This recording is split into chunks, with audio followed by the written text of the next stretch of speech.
This is Rob Van Dam. You're listening to the whole effing show. Ryan Van Fleet, every generation of wrestling fan has their kid, from 1, 2, 3 to Tyson. So who's the greatest high flyer in the history of professional wrestling? No one did these high-flying moves as great. No one had better names for them than Jeffrey Nero Hardy himself. I don't know why, but when I think of any body flying through the air, his seems to be the perfect body for that. Before I respond officially, does Shawn Michaels count? Because he has that lucha style. He's known for his moonsaults. He comes off the top rope, and it's just a double axe handle, but it's still off the top rope. That was the thing that I was also kind of thinking. I was like, well, shit, like, because Shawn is that guy who he's doing springboard cross bodies and he's doing moonsaults off the second rope through a table. He's doing all these amazing things.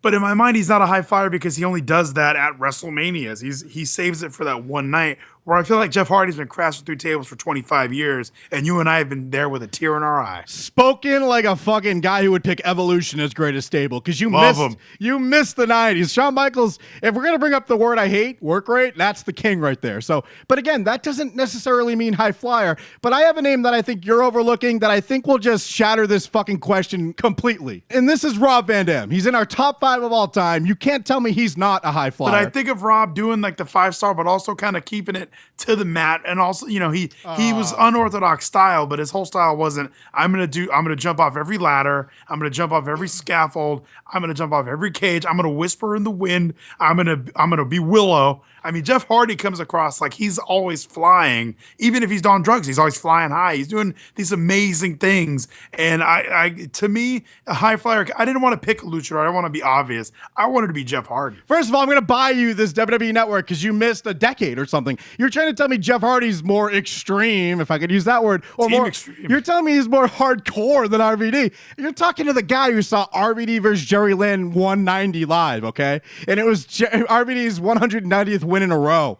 And let me tell you, he used a whole bunch of shit. Jeff Hardy jumped off 2 ladders, and all of a sudden he's ECW's king. Like, what? You're talking to the guy who saw Jeff Hardy's brother marry Lita. So I don't know what you're talking about. Ryan Van Fleet, we're going to settle this with the people. Heffin Johnson, who's the greatest high flyer in history?